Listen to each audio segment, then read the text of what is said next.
F-18 fighter jet ने दागी Hellfire missile. Zambia के फ्लैग लगे लियान स्टार शिप पर अटैक। ईरान के पोर्ट की तरफ जा रहा था यह जहाज ने 20 बार चेतावनी को नजरअंदाज किया। सेंटकॉम की तरफ से कहा गया कि हमने 20 बार वार्निंग दी। जब उन्होंने हमारी वार्निंग को नजरअंदाज किया, उसके बाद हमने हमला किया। सेंटकॉम ने ये तस्वीरें जारी की हैं। और इस पूरी उठापटक के बीच मैं ये समझने के लिए प्रोफेसर अमिताभ आपके पास आने वाला हूं कि बातचीत बगल में क्यों लगाकर रखी गई है। केवल दुनिया को एक भ्रम में डालने के लिए, बीच बीच में मार्केट से प्रॉफिट कमाने के लिए, मुनाफा वसूली के लिए, या उसके अलावा भी इसका कोई महत्व है?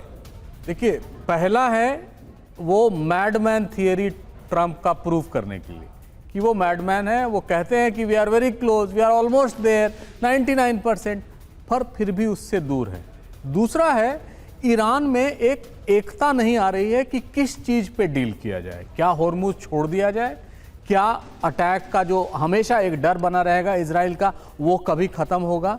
तीसरा, जो ईरान की सबसे बड़ी शर्त थी कि पूरे जितने भी मिलिशिया हैं उन पर भी अटैक खत्म किए जाएं, इजराइल ये मानने के लिए तैयार नहीं है। तो ये तीन फैक्टर्स जो हैं हमेशा इस टॉक्स को बाधित करते रहेंगे। इस समय पाकिस्तान का रोल मिनिमल हो गया, आपने देख लिया है। सिर्फ एक फ्रंट की तरह उसको यूज करते हैं, शहबाज शरीफ और आसिम मुनीर का नाम लेके। ट्रंप ये भली भांति जानते हैं कि अगर ये डील में वो न्यूक्लियर वेपनाइजेशन प्रोग्राम को अगर रोक देते हैं, दूसरा इनके जो सैंक्शंस लगे हैं, जो पैसे उनको वो छोड़ देते हैं, तो ये डील कैसा होगा? वही डील हो जाएगा जो ओबामा के समय हुआ था, और वो कभी नहीं चाहते हैं ऐसा करना। तो ट्रंप के सामने संशय हमेशा बना रहेगा कि कहीं वो डील ओबामा जैसा डील ही नहीं हो जाए तो सोचे जीतेंगे क्या? ये तो हमने इजराइल के धोखे में आके अटैक कर दिया।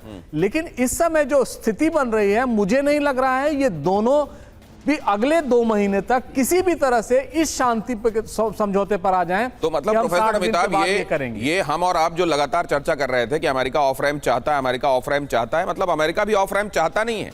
ऑफ रैंप चाहता हुआ दिखाई देना चाहता है, टू सर्टेन एक्सटेंट चाहता भी है, लेकिन ऐसा नहीं है कि पूरे तौर पर वो ऑफ रैंप। वो भी शायद वो केवल कहने के लिए था कि we don't want a forever war situation. ये तो लगता है कि यहां पर फॉरएवर वाली ये नासूर बनता जा रहा है ये घाव। क्या ये नासूर बन चुका, या अब भी इसका रिएड्रेसल, इसका ठीक होना, इसका इलाज होना संभव है? प्रोफेसर अशोक सज्जनहार सर, आपके पास ये सवाल लेकर आऊंगा। उससे पहले जरा ये दिखा दूं कि कुवैत में ईरान ने कैसे हमला किया है। अल सलेम एयर बेस पर मिसाइल अटैक किया गया है। अमेरिकी बेस पर दागी बैलिस्टिक मिसाइलें। ईरान ने ड्रोन कमांड सेंटर पर हमले का बदला लिया। IRGC ने कहा कि हमने ये अवेंज किया, हमने ये बदला लिया है, इसलिए क्योंकि हमारे ऊपर हमला किया गया था और कुवैत से वो हमला आया था, इसलिए हमने कुवैत एयरबेस पर यह हमला किया। और यहां पर जब हमला किया गया तो आसमान में वैसी ही लकीर खींची हुई दिखाई दी जैसा आपको लगातार फरवरी 28 के बाद करीब 1.25 महीने तक आपको लगातार ये होता हुआ जो दिखाई दिया था आसमान में, इसी तरह की लकीरें। और ये लकीरें जो सफेद लकीरें हैं, असल में नीचे इंसानों के ऊपर गिरकर एक स्याह इबारत लिखती रही, आपको मालूम है। लेकिन अशोक सज्जनहार सर, इस सब के बीच में इंटेंशंस क्या हैं, चाहा क्या जा रहा है? अब रियलिस्टिकली दोनों को मालूम है कौन किस बात पर कितना आगे बढ़ेगा। ऐसे में क्या वाकई कि यहां कुछ जल्दी होता हुआ दिखाई दे रहा है, या ये रशिया यूक्रेन बन चुका अब ये होर्मुज वाला मामला भी, ईरान अमेरिका इजराइल भी? देखिए, मैं तो एक जैसे कहा जाता है सैटेलाइट व्यू या एक ड्रोन व्यू देखता हूं, जो भाई ओवरऑल इसका क्या पर्सपेक्टिव है। और ओवरऑल पर्सपेक्टिव में देखता हूं जो जल्दी से जल्दी दोनों साइड को किसी ना किसी निष्कर्ष पर आना पड़ेगा, किसी ना किसी प्रकार का समझौता करना पड़ेगा। अब शॉर्ट टर्म में जो कुछ भी होता है, देखिए शॉर्ट टर्म में भी सभी यही लोग कह रहे थे मिड टर्म इलेक्शन आ रहे हैं, वहां गैस प्राइसेस ज्यादा हो गए हैं, वहां पर उनका सपोर्ट कम होता जा रहा है, वहां पर इन्फ्लेशन बढ़ता जा रहा है, तो इसीलिए उनको वो चाहिए। दूसरा, ईरान के लिए वो कह रहे थे भाई ये तो IRGC के है, अल्ट्रा राइट, अल्ट्रा एक्सट्रीम के उसमें आ गया है, तो इसीलिए वो उनके ऊपर भी दबाव होगा जो किसी प्रकार का वो अब किया जाए। परंतु ऐसा लगता है जो अमेरिका का जो हम देख रहे हैं दिनेश जी इस समय, तो वो ये देख रहे हैं जो हमारा जो तेल बिक रहा है बहुत जबरदस्त बिक रहा है, बहुत उसका डिमांड है और बहुत उसका दाम ऊपर बढ़ गया है।